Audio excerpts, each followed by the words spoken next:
Hello students. So in this class we are going to start our discussion related to definite integration. So as you all know that we had completed our discussion related to the indefinite integration. So you already learned how to find out the indefinite integration. Okay, and what are the standard formulas related to the integration. इस class के अंदर हम start करेंगे इस class के अंदर हम start करने वाले हैं डेफिनेट इंटीग्रेशन. तो जो इनडेफिनिट इंटीग्रेशन होता है और जो डेफिनेट इंटीग्रेशन होता है उनमें थोड़ा सा डिफरेंस होता है दोनों में. ओके, तो डिफरेंस क्या होता है कि जो इनडेफिनिट इंटीग्रेशन होता है उसमें हम डायरेक्ट सिंबल लगाते हैं किसका, इंटीग्रेशन का. लेकिन जो डेफिनेट इंटीग्रेशन होता है उसके अंदर हम डायरेक्ट सिंबल नहीं लगाते हैं, सिंबल के साथ साथ हम कुछ लिमिट्स भी लगाते हैं. Okay, in this category we integrate the integral within specified limits. ठीक है, अब ये लिमिट क्या होती है ये भी आपके लिए एक डिफरेंट टॉपिक, ये भी आपके लिए एक न्यू टर्म होगी, डिफरेंट टर्म होगी. ठीक है, तो ये भी हम देखने वाले हैं क्या होती है. लेकिन अभी आपको क्या समझना है कि जो डेफिनेट इंटीग्रेशन होता है वो हमेशा विद इन लिमिट्स होता है. ओके, और जो ये लिमिट भी होती है ये भी मेरी दो तरह की होती है. एक को तो रहती है हमारी लोअर लिमिट, एक होती है क्या, अपर लिमिट. ओके, अभी मैं एक एग्जाम्पल दूंगा, उसके बाद आपको ये समझ में आ जाएगा क्या होता है लिमिट, क्या होती है लोअर लिमिट, क्या होती है और अपर लिमिट क्या होती है. ओके, और इस केस में इनडेफिनिट इंटीग्रेशन में आपने देखा था कि हमको कोई एक एक्सप्रेशन मिलता है along with some constant c. Okay, लेकिन डेफिनिट इंटीग्रेशन के अंदर हम कभी भी कांस्टेंट का यूज नहीं करते हैं. दूसरी चीज क्या, हमको कभी भी कोई एक्सप्रेशन नहीं मिलता है डेफिनिट इंटीग्रेशन में. इस केस में हमेशा हमको क्या मिलता है, कोई एब्सोल्यूट वैल्यू मिलती है. एब्सोल्यूट वैल्यू का क्या मतलब है कि आपको 3 मिल जाएगा, 4 मिल जाएगा, 5 मिलेगा, ऐसी कोई वैल्यू मिलेगी आपको हमेशा. किसके केस में, डेफिनिट इंटीग्रेशन के केस में. ओके, तो अभी मैं आपको एक प्रोसीजर समझाने वाला हूं कि डेफिनेट इंटीग्रेशन को हम कैसे सोल्व करते हैं. तो उसके बाद आपको पता चल जाएगा कि डेफिनेट इंटीग्रेशन होता क्या है, लिमिट्स क्या होती है, लोअर लिमिट क्या होती है, अपर लिमिट क्या होती है, और कोई एब्सोल्यूट वैल्यू ही क्यों आती है किसके केस में, डेफिनेट इंटीग्रेशन के केस में. क्लियर. तो प्रोसीजर फॉर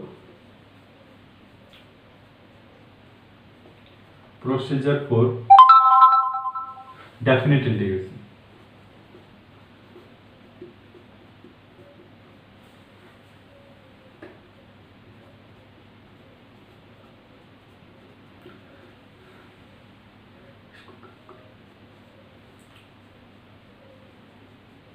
तो प्रोसीजर हम देखने वाले हैं. तो सबसे पहले तो जैसे कि हमको कोई भी फंक्शन है उसका आपको लगाना है डेफिनेट इंटीग्रेशन, आपको निकालना है. तो ये आपका y इक्वल टू, ये सिंबल हो गया क्या, इंटीग्रेशन का. और सपोज कर लो कि आपको दिया हुआ है क्या, f डैश x दिया हुआ है और dx. आपको क्या करना है, इसका इंटीग्रेशन करना है.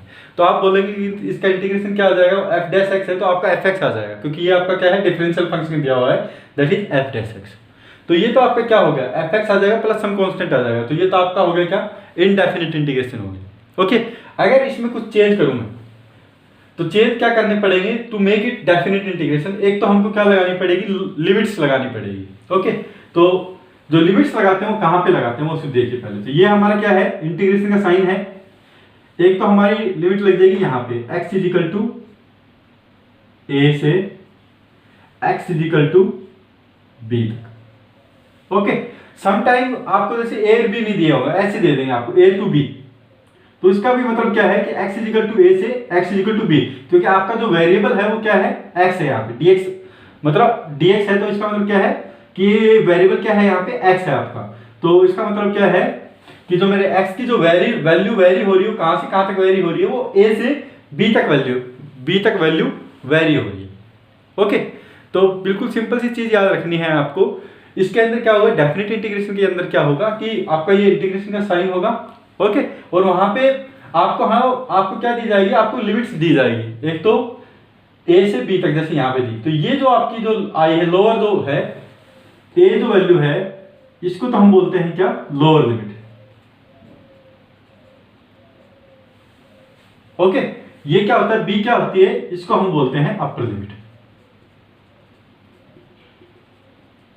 ओके, तो x की जो वैल्यू है वो लोअर लिमिट से अपर लिमिट तक वेरी होती है. तो यहाँ पे जो पहली चीज मैंने आपको समझाई है कि यहाँ पे इंटीग्रल कैसे करते हैं, इंटीग्रेट द इंटीग्रल. आपको पता है इंटीग्रल क्या है, यहाँ पे f डैश x आपका क्या है, इंटीग्रल है.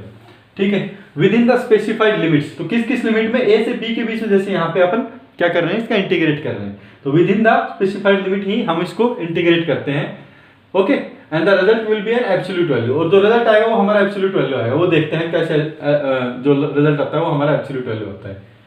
ओके, तो इसको हम बोलते हैं क्या, लोअर लिमिट, इसको हम बोलते हैं अपर लिमिट। अभी आपको कुछ नहीं करना है, सबसे पहले तो आपको इसको डायरेक्टली जैसे हम इंटीग्रेट करते हैं वैसे ही इस फंक्शन को इंटीग्रेट करेंगे। ओके, तो आप इंटीग्रेट करेंगे एफ डैश एक्स को, तो आपका क्या आ जाएगा, एफ एक्स आएगा। ओके, अगर आपका डेफिनेट इंटीग्रेशन हो, इनडेफिनेट इंटीग्रेशन होता तो एफ एक्स प्लस सी आता, लेकिन इनडेफिनेट डेफिनेट इंटीग्रेशन के अंदर आप कभी भी कांस्टेंट नहीं लगाएंगे, तो इसके अंदर डायरेक्टली जो आपका फंक्शन आ गया वो लगा देंगे एफ एक्स, और यहां पर जो लिमिट है वो यहां बाहर ले लेंगे ऐसे करके ए बी। तो इसका मतलब जो भी हमारा फंक्शन आया एक्स का, उस पर हमको वैल्यू सब्स्टिट्यूट करनी है, अपर लिमिट और लोअर लिमिट। तो हम वैल्यू कैसे सब्स्टिट्यूट करेंगे, वो आपका आएगा ऐसे, एफ बी, पहले तो मैं अपर लिमिट सब्स्टिट्यूट करूंगा हमारे फंक्शन के अंदर, माइनस, और जो भी उसके बाद क्या करूंगा मैं, लोअर लिमिट सब्स्टिट्यूट करूंगा हमारे फंक्शन के ऊपर, और उनको दोनों को क्या कर दूंगा, सब्सट्रैक्ट कर दूंगा। ओके, तो आपको पता है ये ए और बी क्या है, ये दोनों वैल्यू ही है। ओके, तो आप जैसे यहाँ पे ए की वैल्यू 2 हो सकती है, बी की 4 हो सकती है, तो 4 की वैल्यू इस फंक्शन में आप एफ ऑफ 4 तो कोई नंबर आने वाला है, माइनस एफ ऑफ 2 तो कोई नंबर ही आने वाला, तो फाइनली जो आपको मिलेगा वो क्या मिलेगा, एक नंबर ही मिलेगा, एब्सोल्यूट वैल्यू मिलेगी आपको। ओके, तो मैं एक बार फिर से इसको एक्सप्लेन कर रहा हूँ। सबसे पहले तो डेफिनेट इंटीग्रेशन में क्या आएगा, आपको कोई ना कोई लिमिट स्पेसिफाई करेंगे।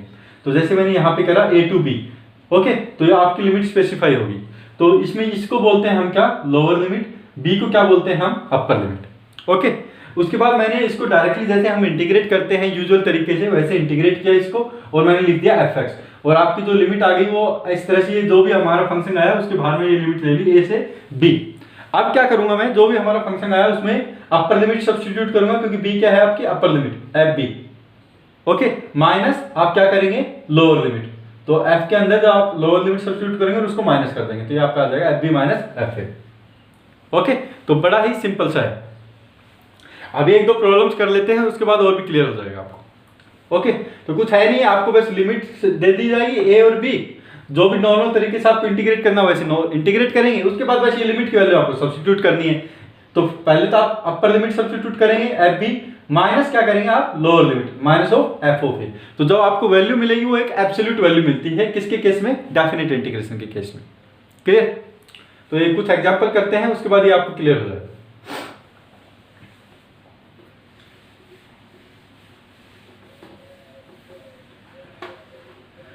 तो इसको हम ऐसे कैसे रखते हैं ताकि आपको थोड़ा सा पता चल जाए। तो जैसे कि सपोज कर लीजिए मैंने आपको दिया कोई क्वेश्चन, y इक्वल टू आपको दिया, इंटीग्रेट करना है आपको x की क्यूब को, x की क्यूब आपको कोई वेरिएबल होगा that is dx, x cube dx को आपको क्या करना है, इंटीग्रेट करना है। आपका इंटीग्रेंट क्या है, x क्यूब है, dx क्या है, वेरिएबल। ओके, आपको इसको इंटीग्रेट करना है with in limits let's say 1 to 3। तो यहाँ पे जब भी आप ये जो इंटीग्रल का साइन है यहाँ पे 1 और 3 ऐसे आपको लिमिट दिख जाए, तो इसका मतलब क्या है कि डेफिनेट इंटीग्रेशन है, हमको कोई पर्टिकुलर वैल्यू मिलने वाली है फाइनल रिजल्ट के अंदर। ओके, तो ये आपका क्या है, डेफिनेट इंटीग्रेशन, क्योंकि यहाँ पे आपकी लिमिट स्पेसिफाई कर दी गई है। तो आपकी लोअर लिमिट क्या है, यहाँ पे 1 है, और अपर लिमिट क्या है आपकी 3 है। ओके, तो मैं क्या करूंगा, सबसे पहले तो इसको नॉर्मल तरीके से इंटीग्रेट करूंगा। x की क्यूब को आप अगर इंटीग्रेट करेंगे तो आपको पता है कि x की पावर क्या हो जाता है आपका n+1, सो 3+1 डिवाइडेड बाय 3+1, और यहाँ की इसके बाहर में क्या लेके आ जाऊंगा, आपकी लिमिट्स 1 to 3। क्लियर, तो ये हो जाएगा आपका क्या, y इक्वल टू, अब आपको पता है कि x की क्यूब तो आपका क्या हो जाएगा, x की 4/4, और ये आ गया क्या आपका 1 to 3। अब मैं क्या करूंगा, इसके आगे आपको क्या करना है, अपर लिमिट सब्स्टिट्यूट करनी है, उसके बाद लोअर लिमिट्स को उसमें से घटाना है, f b minus f a. तो ये आ जाएगा क्या आपका 3 का क्यूब बाई 4, एफ बी हो गया आपका 3 की रेज टू पावर 4 है आपकी, not cube, 3 raise to power, upper limit substitute की फंक्शन के अंदर पूरे में, और divided by 4 minus lower limit आप सब्स्टिट्यूट करेंगे 1 की पावर 4/4, तो ये आपका आ गया f b minus f A.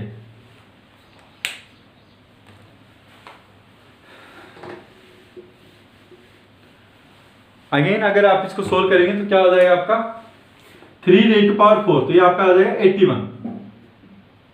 3 raise to power 4, 3 3 9, 9 into 9 81 हो जाएगा बाई 4 माइनस 1/4। तो अगेन आप अगर इसको सोल्व करेंगे तो 80/4 20 आपका आंसर आ जाएगा। तो यहाँ पे आप देख सकते हैं कि जो आपका आंसर आया है वो एक पर्टिकुलर नंबर आया है 20। अगर आपका इनडेफिनिट इंटीग्रेशन होता तो आप यहीं पे छोड़ देते, आपका आंसर आ जाता x raised to power 4/4 plus some constant c। लेकिन यहाँ पे आपका आंसर जो आया है वो एक पर्टिकुलर नंबर आया है, दैट इज 20। ओके, सिमिलरली एक और एग्जांपल देख लेते हैं। क्वेश्चन इजिकल टू, जो क्वेश्चन है आपका वो है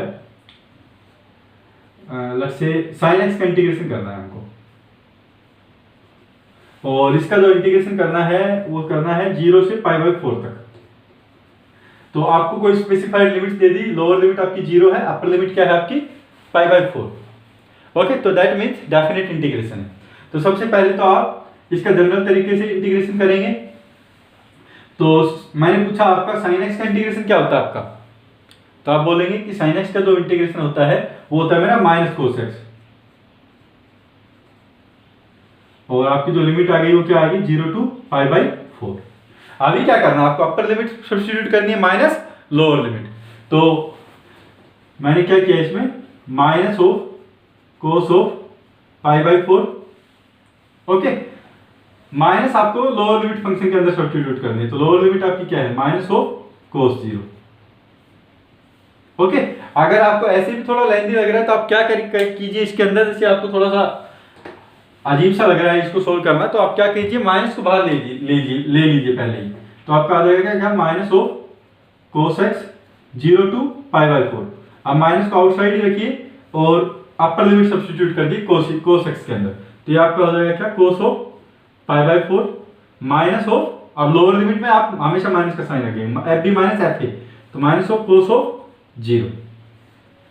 ओके, तो ये आपका हो जाएगा क्या माइनस cos π/4 cos 45। तो आपको पता है cos 45 क्या होता है आपका 1/√2 और cos 0 1, माइनस ऑलरेडी आउटसाइड है, तो ये आपका आंसर आ जाएगा क्या 1 माइनस 1/√2। आप फर्दर इसको सोल्व कर सकते हैं अगर चाहे तो ये आपका आ जाएगा क्या √2 माइनस 1/√2, ये आपका आंसर आ जाएगा।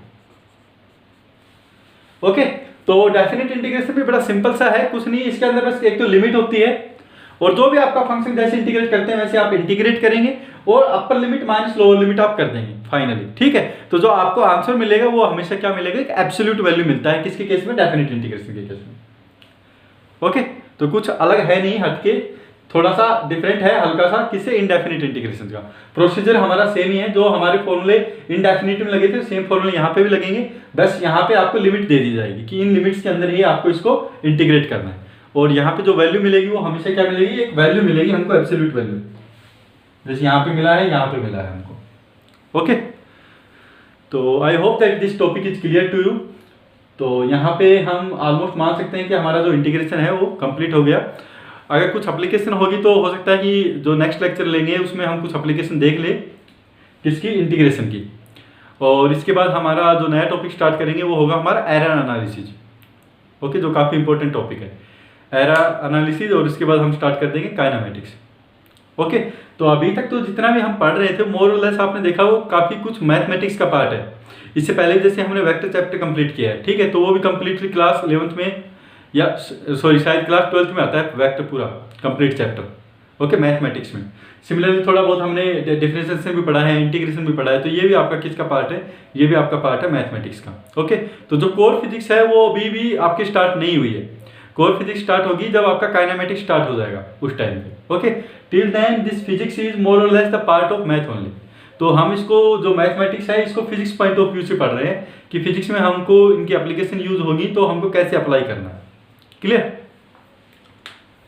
तो ओके, तो आज मैं क्या करूँगा, एक तो आपको थोड़ा जितनी भी प्रॉब्लम है ये इनडेफिनिट इंटीग्रेशन की और डेफिनिट इंटीग्रेशन की ये आपको दे दूंगा, क्योंकि आपके पास शायद अभी 2 दिन का टाइम है, तो आप इनको सोल्व कर लीजिए और वो आपको as a part of homework you have to upload it on my personal window.